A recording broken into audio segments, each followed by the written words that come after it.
Drama हद के आने वाले एपिसोड बहुत इंटरेस्टिंग होते हुए नजर आ रहे हैं। क्या जीनिया शहराम और फरियाल के बीच में गलतफहमियां पैदा करने में कामयाब हो जाएगी? जीनिया अपनी हरकतों से बाज नहीं आ रही है। वो बार बार शहराम को कॉल करती है और इस बात को फरियाल भी नोट करी। उसने खुद सुन लिया था कि जीनिया की कॉल आई थी और शहराम ने उसे बताया तक नहीं था। शहराम बहुत ज़्यादा अपसेट था। वो फरियाल जो है वो शहराम से पूछ लेती है कि फरियाल शहराम ऐसी क्या बात है, आप कुछ अपसेट लग रहे हैं, क्या जीनिया की कॉल आई थी? जब भी उसकी कॉल आती है, उसकी कोई बात होती है तो आप कुछ टेंस नज़र आते हैं, लेकिन शहराम कोई भी बात फरियाल से शेयर नहीं करता और उससे कहता है कि लाइट ऑफ कर देना जब तुम्हें सोना होगा। तो ये बात जो फरियाल को बहुत ज़्यादा उसके दिल पे टच करती है कि शहराम मुझसे कोई बात डिस्कस नहीं कर रहा है।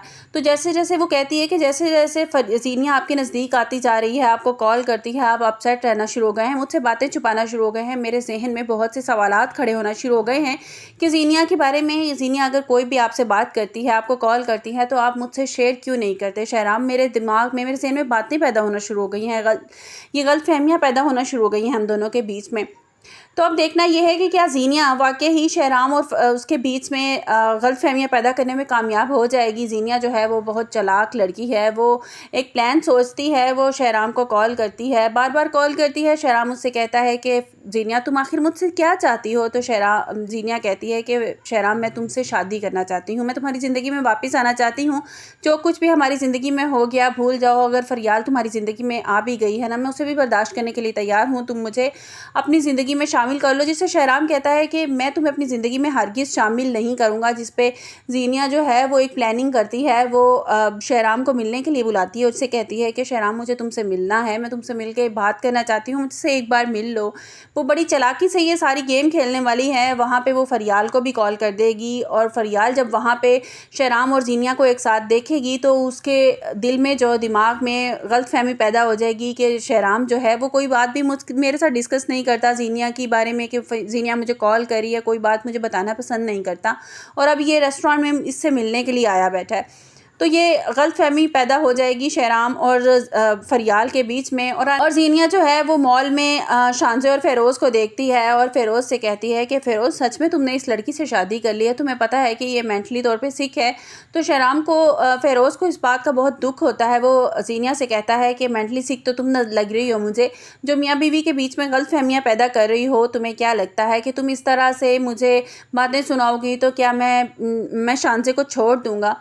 ऐसा हरगिज़ नहीं होगा। मैं शांजे से बहुत मोहब्बत करता हूँ और तुम्हारी इस तरह की फ़जूल हरकतें और फ़जूल बातें मुझे शांजे से दूर नहीं कर सकती। फ़ेरोज़ की माँ है, वो शांजे को फ़ेरोज़ की ज़िंदगी से निकालने के लिए कुछ भी करने के लिए तैयार है। इवन कि वो पीरों फ़कीरों के पास भी जाना शुरू कर देती है। वो एक पीर के पास जाती है, पीरनी के पास जाती है और उससे कहती है कि मुझे अपनी बहू को अपने बेटे की ज़िंदगी से निकालना है और मैं चाहती हूँ कि वो ख़त्म हो जाए उसकी ज़िंदगी और वो मेरे बेटे की ज़िंदगी से निकल जाए। हालाँकि वो ये नहीं जानती कि ये पीर फ़कीर कुछ नहीं कर सकते, ये सिर्फ धोखा देते हैं और पैसे बटोरना जानते हैं। वो इतनी नफ़रत उससे करती है, शांजे से, कि उसकी किचन में जाके उसकी सारी फ़ोटोज़ जलाना शुरू कर देती है और कहती है कि जिस तरह ये फ़ोटोज़ जल रही है ना, इस तरह मैं तुम्हें भी राख बना दूँगी। एक दिन राख बन के तुम उड़ जाओगी मेरे बेटे की ज़िंदगी से। अब देखना ये है कि जो है जीनिया जो है वो, जो फ़ेरोज़ की माँ है, उसके साथ हाथ मिलाने पे मजबूर हो जाएगी। मतलब कि वो फ़ेरोज़ की माँ जो है वो शांजे को पसंद नहीं करती और जो जीनिया है वो फरियाल को पसंद नहीं करती है। मेरे ख्याल में ये दोनों मिल जाएंगी और आपस में प्लानिंग करेंगी फरियाल और शांजे को बर्बाद करने की, और ये किसी हद तक कामयाब भी हो जाएंगी। और ये दोनों जब मिल जाएंगी तो अब देखना ये है कि दोनों मिल के करती क्या हैं। और जीनिया तो है वो अपनी तरफ से तो पूरी चाल चलने की कोशिश कर रही है, जॉब ढूंढने की कोशिश करती रहती है। उसको 60-70,000 पे उसको जॉब मिल रही है, इतने कम पैसे उसको मिल रहे हैं। अब देखना ये है कि क्या ज़रार कोई हेल्प करेगा। सीरत बेगम उसको कॉल करेंगी और ज़रार पाकिस्तान आएगा और माँ बेटियों की कोई हेल्प करता है या नहीं करता। तो जीनिया जो है वो बहुत ज़्यादा वो है, खुमार चढ़ा हुआ है इस बात का कि किसी भी तरह शहराम की ज़िंदगी में एक बार से वो दाखिल हो जाए। जबकि फरियाल ये बात शहराम से छुपाना चाहती थी, उसे नहीं बताना चाहती थी कि जीनिया की फिर से डिवोर्स हो गई थी। उसको कहीं ना कहीं इस बात का खौफ ज़रूर है कि कहीं शहराम फिर से जीनिया को अपनी ज़िंदगी में शामिल ना कर ले। उसको वो कहती तो है कि मुझे आपकी मोहब्बत पे पूरा भरोसा है, लेकिन उसको कहीं ना कहीं इस बात का ख़दशा ज़रूर है। इसीलिए उसने जब उसे बता कर गई थी उसकी कज़न, तो उसने शहराम से ये बात शेयर नहीं की थी कि ज़ीनिया को फिर से डिवोर्स हो चुकी है।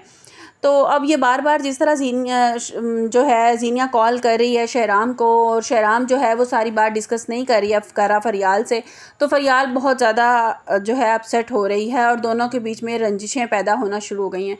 और अब देखना ये है कि ऑफ़िस के काम भी जो हैं वो बहुत ज़्यादा मुतासिर हो रहे हैं जब से शहराम को गोली लगी है, और फ़रियाल भी ऑफ़िस नहीं जा रही, और एक कोलीग की कॉल भी आती है कि आप ऑफ़िस नहीं आ रहे हैं, ना फ़रियाल का ऑफ़िस आ रही है, ना शहराम सर आप आ रहे हैं। तो मेरे ख़्याल में तो ऐसा भी हो सकता है कि कोई एक्सीडेंट करवा दे ज़ीनिया और फ़ेरोज़ की जो माँ है, दोनों मिल के कोई एक्सीडेंट करवा दें या इसको किडनैप करवा दें या कुछ ऐसा करवा दें शहराम की ज़िंदगी से निकालने के लिए।